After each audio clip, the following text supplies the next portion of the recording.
ہماری جو گفتگو چل رہی تھی وہ حضرت امام زمانہ علیہ السلام سے متعلق تھی۔ کافی گزشتہ دنوں سے امام زمانہ علیہ السلام سے متعلق ہم نے آپ کی خدمت میں گفتگو کی۔ میں کوشش کر رہا ہوں رمضان میں یہ ختم ہو جائے، لیکن رمضان آنے سے پہلے لگتا نہیں ہے کہ یہ ختم ہو، تو ہماری گفتگو ایک دو دن یا کچھ دنوں کے لیے امام زمانہ علیہ السلام کی جو طول عمر ہے، امام علیہ السلام کی لمبی زندگی ہے، اس کو آپ سمجھ سکتے ہیں غیر معمولی زندگی ہے یا نہیں ہے۔ اور بہت سارے سوالات جو مخالفین ہیں ان کی جانب سے اسی عنوان میں ہی کی جاتی ہے، یعنی ایک غیر معمولی زندگی کے حوالے سے۔ امام زمانہ علیہ السلام کی عمر اس وقت 1444 ہجری میں 1189 سال ہے۔ 1189، اب دیکھیں 255 میں امام علیہ السلام کی ولادت ہوئی ہے، 255 ہجری، اور اب چل رہا ہے 1444، تو کتنے سال بنتے ہیں؟ 1189، یعنی 1100 ایک کم 90، ایک غیر معمولی زندگی ہے۔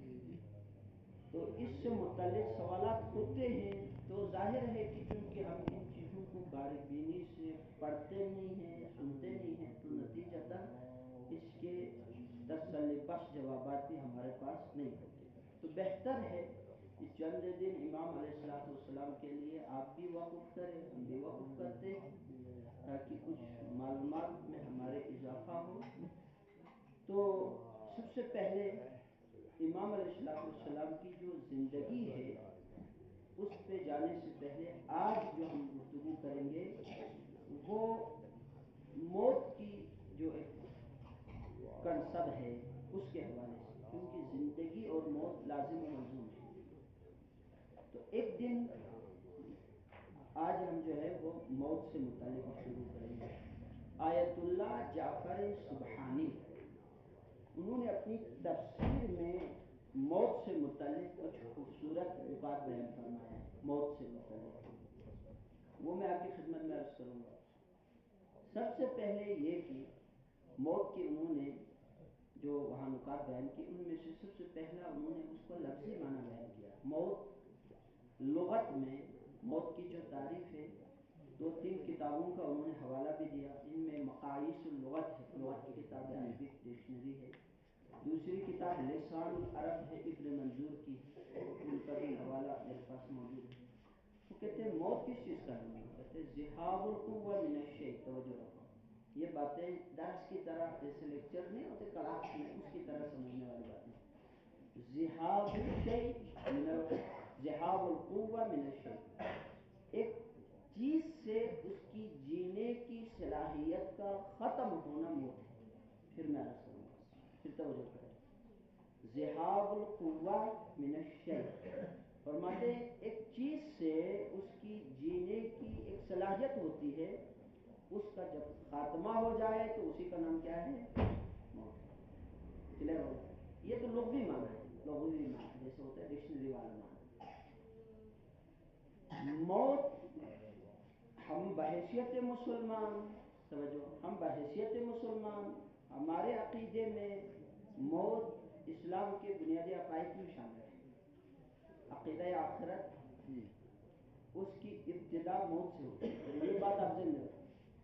عقیدہ آخرت چند چیزوں پر ایمان رکھنے کا نام ہے، چند چیزوں پر، اس کی ابتدا موت سے ہوتی ہے۔ جیسے موت ہے، قبر میں سؤال نکیر و منکر ہے، جیسے حشر ہے، جیسے حساب و کتاب ہے، جیسے جزا و سزا ہے، جیسے جنت و جہنم ہے، یہ سب عقیدہ آخرت کا کیا ہے؟ حصہ۔ توجہ ہے نا؟ آپ توجہ کریں، عقیدہ آخرت کا حصہ ہے نا؟ تو موت ہمارے بنیادی عقائد میں شامل ہیں. ہم تو بحیثیت مسلمان، ہمارے پاس کوئی دلیل ویسے عقلی طور پر نہ بھی ہو، ہمارے پاس جو نقلی دلیل قرآن کی آیتیں موجود ہیں کافی ہے. لیکن موت پر یقین صرف مسلمانوں کو نہیں ہے. موت ایک ایسی حقیقت ہے بحیثیت انسان سارے اس پر تسلیم کرتے ہیں، سب مانتے ہیں. بس فرق اس میں یہ ہے کہ جو غیر مسلم ہوتے ہیں وہ موت سے آگے کے مراحل کو نہیں مانتے. مرنے پہ تو یقین ہے نا، ہم اس سے آگے کے مراحل پہ بھی کیا رکھتے ہیں؟ ایمان رکھتے ہیں. تو موت ایک تسلیم شدہ حقیقت کا نام کیا ہے؟ موت ہے. توجہ رکھیں، موت ایک اٹل مسلمہ حقیقت ہے. قرآن مجید کی بہت ساری آیتوں میں موت کی حقیقت کا بیان ہوا، جن میں سورہ زمر، جس میں سورہ انبیاء، جن میں سورہ آل عمران، جن میں سورہ نساء و دیگر. لیکن نمونے کے طور پر 2 آیتیں میں آپ کی خدمت میں پڑھوں گا. پہلی آیت ہے سورہ نساء کی آیت نمبر 78 ہے، 78. اس میں کہا گیا، توجہ کریں، اس میں کہا ہے اینما تکونوا یدرککم الموت، تم جہاں بھی رہو گے یا جہاں بھی جاؤ گے موت نے تم تک پہنچنا ہے. وَلَوْ كُنْتُمْ فِي بُرُوجٍ مُشَيَّدَةٍ، چاہے اس سے بچنے کے لیے تم مضبوط قلعوں میں بھی چاہے چھپ کیوں نہ جائے. توجہ، سورہ نساء. موت ایک حقیقت ہے، اس نے تم تک پہنچنا ہے، چاہے تم اس سے بچنے کے لیے مضبوط قلعوں کا ہی سہارا کیوں نہ لے لیں. پارہ نمبر 28 میں سورہ جمعہ میں بھی اللہ تعالیٰ نے اس کی طرف اشارہ کیا. موت تمہیں آ پکڑے گی، چاہے تم زمین میں گڑھا کھود کے اس میں کیوں نہ چھپ جائے. ایک دفعہ کہا تم مضبوط قلعوں میں چھپ جاؤ تو بھی موت نے پہنچنا. سورہ جمعہ میں کہا ہے تم زمین میں گڑھے کھود کے اس میں چھپنے کی کوشش کرو تو بھی موت نے تمہیں پانا. اور دوسری صورت ہے قرآن مجید کی سورہ آل عمران کی آیت نمبر 185 ہے، جس میں فرماتے کل نفس ذائقۃ الموت. یہ تو آپ سب کو یاد ہے، ہر نفس نے، ہر ذی روح نے موت کا ذائقہ چکھنا. اس کے علاوہ قرآن مجید کی سورہ رحمان میں، سورہ رحمان میں کل من علیہا فان ویبقى وجہ ربک ذو الجلال ہر شے نے کیا ہونا ہے؟ فنا. باقی رہنے والی ذات صرف اللہ تعالیٰ ہے. تو موت قرآنی آیت کی روشنی میں ایک اٹل حقیقت ہے. اس کو کہتے ہیں دلیل نقلی. نقل جو قرآن حدیث ہوتے ہیں وہ نقلی دلیل ہے. نقلی سے مراد وہ نہیں ہے جو عام طور پہ ہم کہتے ہیں وہ نہیں. ایک ہوتا ہے عقلی دلیل، ایک ہوتا ہے جو کسی کے کلام کو نقل کرتے ہیں وہ اس کو نقلی دلیل کہتے ہیں. توجہ ہے. ایک تو 2 آیتیں، 3 آیتیں اور بھی 2 فرمان ہے مولا امیر علیہ السلام کا اور بھی ہے. میں آپ کو وہ سناؤں گا کہ موت کی حقیقت، اس کا اٹل ہونا، اس کا لازمی ہونا بیان کیا گیا. ان میں سے مولا نہج البلاغہ خطبہ نمبر 182، یہ اس لیے بتاتے ہیں آپ میں سے جن کے گھروں میں یہ نہج البلاغہ موجود ہوتے ہیں نا، وہ جا کے دیکھیں، با ترجمہ دیکھیں، آپ کو کچھ نہ کچھ پتہ چل جائے گا. 100% نہ صحیح، 50%، 30%، 20% تو آپ کو اس کا پتہ چل جائے گا. اس میں مولا امیر علیہ السلام ایک خطبہ نمبر 182 میں فرماتے وَلَوْ أَنَّ أَحَدًا يَجِدُ إِلَى الْبَقَاءِ سُلَّمًا. توجہ کریں، اگر کسی شخص کے لیے ایسا ممکن ہوتا کہ کوئی وہ بقا کے لیے کوئی پل تلاش کرے، پل ہوتا، کسی شخص کی زندگی کی بقا کے لیے کیا ہوتی اگر کوئی پل ہوتا، او لدفع الموت سبیلا، یا موت کو اپنے سے دور کرنے کے لیے کوئی راستہ ہوتا. پھر توجہ کرو، مولا فرماتے اگر کسی شخص کے کوئی شخص یہ پاتا، حاصل کرتا اپنی زندگی کی بقا کے لیے کوئی پل جہاں سے گزرے اور بندہ جائے اور ایک دائمی زندگی حاصل کرے، اگر یہ ہوتا، یا موت کو اپنے سے دور کرنے کا کوئی راستہ ہوتا، لکان ذالک لسلیمان ابن داود علیہ السلام الذی سخر له ملک الجن والانس، یہ خطبہ نمبر 182۔ اگر ایسا ہوتا کسی شخص کے لیے ہمیں بقا کے لیے کوئی راستہ ہوتا یا موت کو اپنے سے دور کرنے کے لیے کوئی سبیل راستہ ہوتا، تو یہ راستہ سب سے زیادہ آسان تھا حاصل کرنا کس کے لیے؟ سلیمان ابن داود کے لیے، جس کی قبضہ قدرت میں جن و انس کی بادشاہت تھی۔ اب مولا فرماتے دیکھو کتنا خوبصورت تھے نا، جن و انس مسخر تھے اس کے لیے۔ اگر راستہ ہوتا تو سلیمان ابن داود ضرور اس کو کیا کرتے؟ حاصل کرتے۔ سلیمان ابن داود کا زندہ نہ رہنا مولا دلیل بناتے اس بات کی، دلیل ہے کسی کی بقا کے لیے کوئی راستہ موجود نہیں۔ توجہ ہے؟ اب موت کو سمجھیں گے تو پھر حیات سمجھ میں آئے گا، لازم و ملزوم چیز ہے۔ ایک تو یہ ہو گیا۔ دوسرا، کلمات قصار نہج البلاغہ کے مولا امیر علیہ السلام کا فرمان ہے، قصار کلمات قصار نمبر ہے 132، جس میں مولا فرماتے اِنَّا لِلَّهِ مَلَكًا يُنَادِي فِي كُلِّ يَوْمٍ، خدا کے ہاں ایک فرشتہ ہے، مولا کہتے ہیں، مولا علی فرماتے ہیں خدا کے ایک فرشتہ ہے جو روزانہ یہ آواز دیتا ہے، ندا دیتا ہے، اعلان کرتا ہے، لِدُّوا لِلْمَوْتِ وَابْنُوا لِلْخِرَابِ۔ توجہ ہے، کیا فرماتا ہے وہ فرشتہ؟ لِدُّوا لِلْمَوْتِ، لِدُّوا تولید سے ہے، بچے جننا، لِدُّوا لِلْمَوْتِ، بچہ جنو مرنے کے لیے۔ توجہ ہے آپ لوگوں کی؟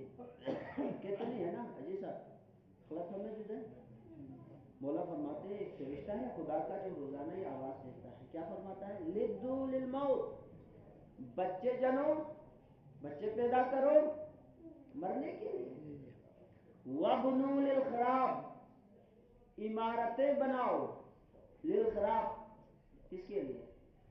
خراب ہونے کے لیے۔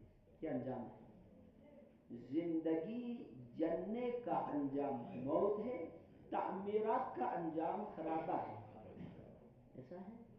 اس کا مطلب ہے اس راہ سے مفر، راہ فرار، بھاگنا، اپنے آپ کو بچانا، یوں سمجھے انسان کی کوشش جس کو کہتے ہیں لا حاصل، کبھی نتیجہ خیز ہونے والا۔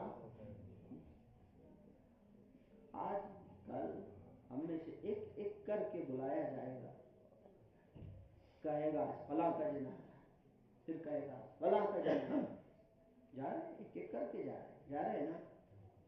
ایک تو یہ ہو گیا، ہمارے اسلامی عقیدے میں موت ایک اٹل ہے جس میں ائمہ کے فرامین، احادیث، قرآن آیات پلس انسان کی دلیل عقلی، مشاہدات جو ہم دیکھ رہے ہیں، اس بیس اور بنیاد پر تمام مسلمانوں کا اتفاق اور تمام غیر مسلمانوں کا بھی اس پر اتفاق ہے، کیونکہ ایک چیز ایسی ہے جو انسان کو سامنے دکھائی دیتی۔ مثلا ایلیکس کارل کے نام سے ایک سائنسدان ہے، ایلیکس کارل، اس کی کتاب ہے راہ و رسم زندگی کے نام سے، فارسی میں اس کا ترجمہ چھپ چکا ہے، راہ و رسم، یہ نام بھی جو ترجمے کا ہے، راہ و رسم زندگی، اس کی صفحہ نمبر 141 پر ایلیکس کارل کا کہنا یہ ہے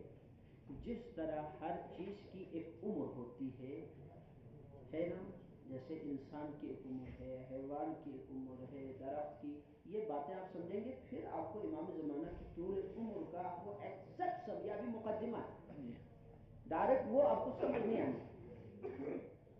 وہ کہتے ہیں ہر چیز کی ایک عمر ہے۔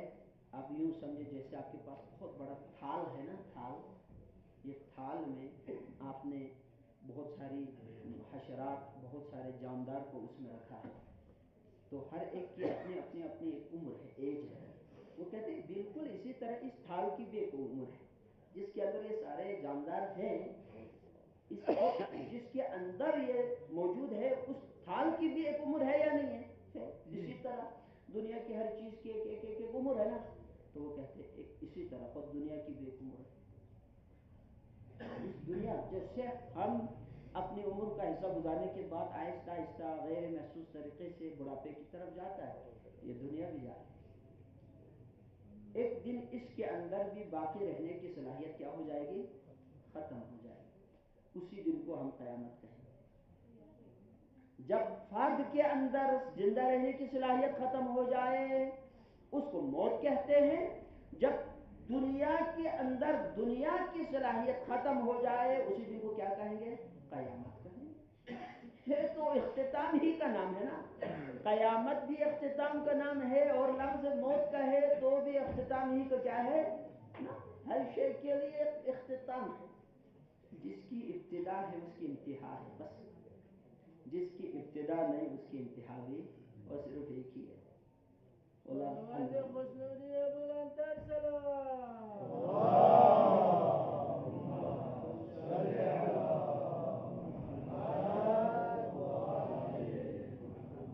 بات سمجھ آ گئی؟ آگے بڑھتے ہیں۔ دیکھیں یہ جو موت ہے نا، آیت اللہ جعفر سبحانی علیہ الرحمہ مرحوم ہو چکے کافی عرصہ پہلے، وہ فرماتے اپنی کتاب میں، تفسیر کی کتاب میں وہ فرماتے ہیں موت دو طرح کے ہوتے ہیں۔ موت کتنے طرح کے ہوتے ہیں؟ دو۔ موت دو طرح کے ہوتے ہیں۔ ایک موت ہے جس کو کہتے ہیں طبعی و فطری موت ہے۔ طبعی و فطری موت کسی فرد میں یا کسی چیز میں، کسی انسان میں یا کسی جاندار میں اس کی زندہ رہنے کی صلاحیت کے مطابق جو ایک زندگی ہے، پھر اس کے بعد اس میں زندہ رہنے کی صلاحیت ختم ہو جاتے ہیں نا، اس کی انتہا کو موت کہتے ہیں۔ ایک ہے ایک فرد میں، ایک انسان میں زندگی اس صلاحیت کے مطابق نہ، ایک موت جو ہے اس کو آتی ہے حادثات کی وجہ سے۔ حادثات کی وجہ سے میں آپ کو مثال دیتا ہوں، جیسے آپ کی یہ بلڈنگ ہے، یہ ایک عمارت ہے، اس بلڈنگ کے بنانے والے انجینئر یا کوئی بھی بلڈنگ بنواتا ہے تو اس کا ایک نقشہ ہوتا ہے، نقشے کے مطابق اس کے ریکوائرمنٹ مٹیریل ہوتا ہے، وہ کہتے ہیں اس میں اتنا سریا استعمال کرو، اتنا وہ، پھر وہ ہر در و دیوار سے لے کے سریا سیمنٹ اور کنکری و بجری ریت تک اس کی کوالٹی خود دیتا ہے، وہ اتنا سیمنٹ ہے، اتنا یہ تناسب ریشا یا بالسا دیتا ہے۔ اب دینے کے بعد انجینئر صاحب تخمینتاً یہ بات کہتا ہے یہ اس بلڈنگ کی عمر 200 سال ہے، تو کہتا ہے، کہہ سکتا ہے، بالکل ہے، انجینئر کہہ سکتا ہے کہ اس بلڈنگ کی عمر کتنے ہیں؟ 200، یعنی اس بلڈنگ میں، اس عمارت میں 200 سال اس کو قائم رہنے کی اس میں صلاحیت ہے۔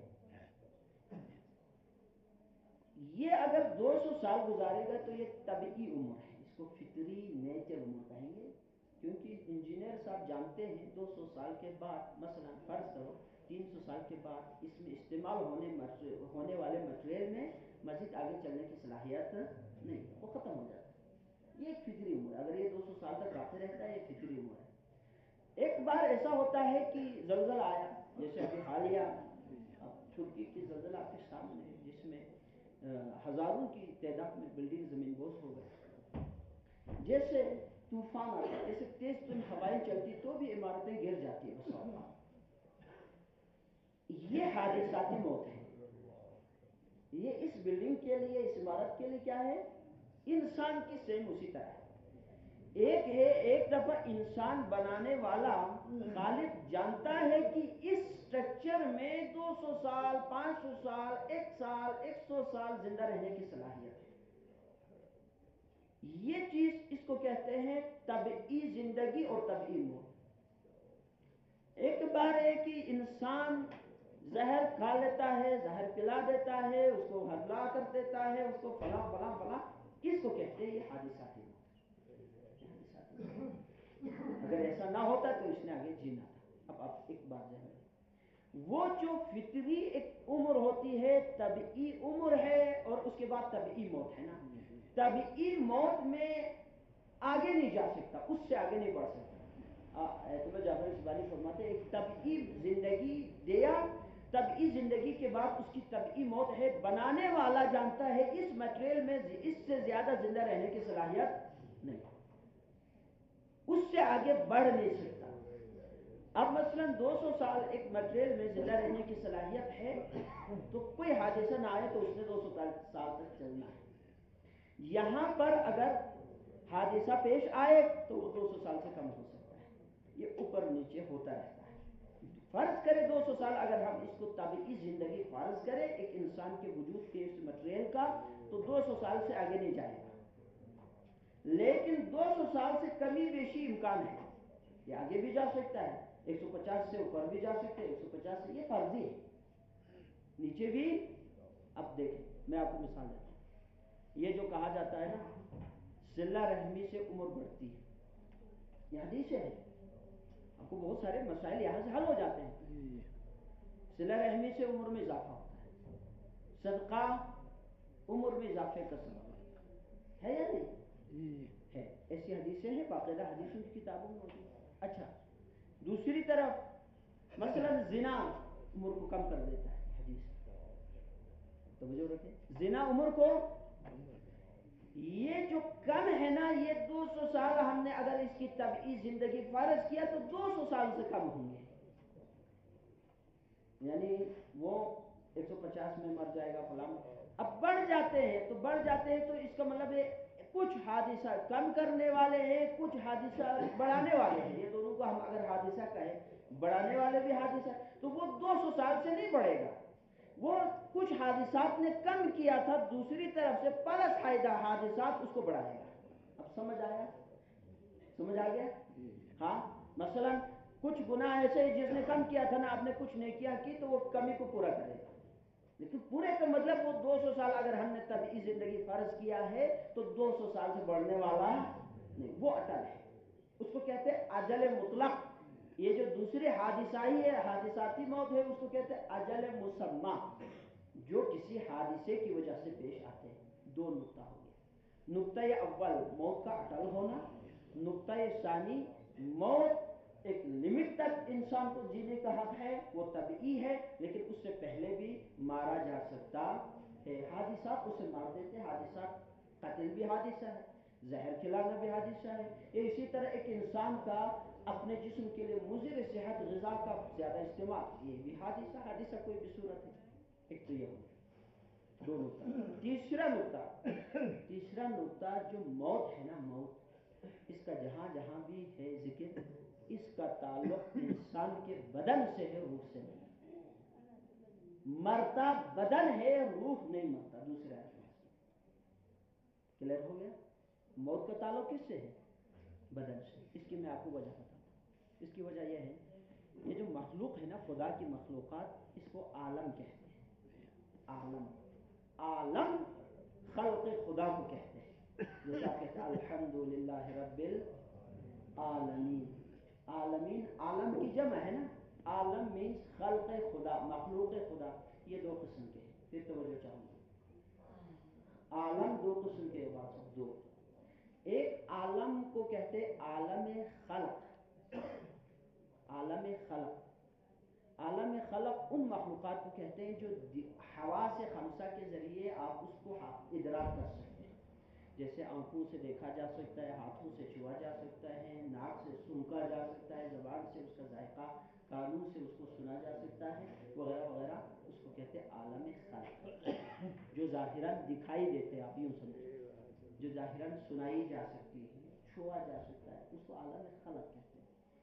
ایک اور مخلوق ہے، اس کو عالم امر کہتے ہیں، اس کو کہیں جانا ہے، اس کو کیا کہتے ہیں؟ عالم امر، اس کو کیا کہتے ہیں؟ عالم امر کہتے ہیں۔ اب توجہ کریں، عالم خلق اور عالم امر بھی خدا کی مخلوق ہے، یہ شاید باتیں آپ کے لیے نہیں ہے، عالم امر بھی کیا ہے؟ خدا کی مخلوق ہے، لیکن وہ ایسی مخلوق ہے جو دکھائی نہیں دیتے، مثلا فرشتے، مثلا خود انسان کے اندر موجود روح، قرآن مجید کی ایک آیت ہے وَيَسْأَلُونَكَ عَنِ الرُّوحِ، پیغمبر لوگ آپ سے روح کے بارے میں سوال کرتے ہیں، قل الروح من امر ربی، کہہ دو کہ روح میرا امر ہے. دیکھیں روح میرا امر ہے، یہی کہا قرآن کی آیت ہے. روح میرا کیا ہے؟ امر.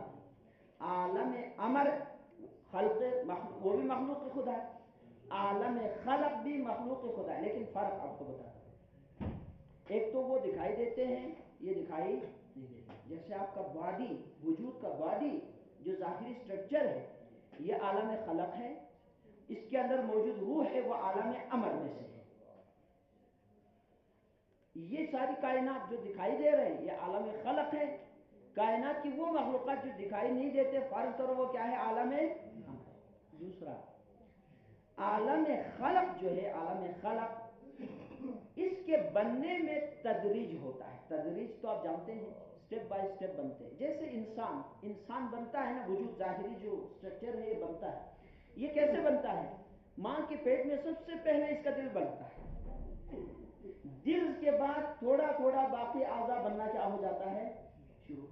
اب یہ مرحلے سے بن رہا ہے، آہستہ آہستہ. مرحلہ مانی سٹیپ بائی سٹیپ، درجہ بر درجہ آہستہ آہستہ بنتا ہے. بن رہا ہے نا.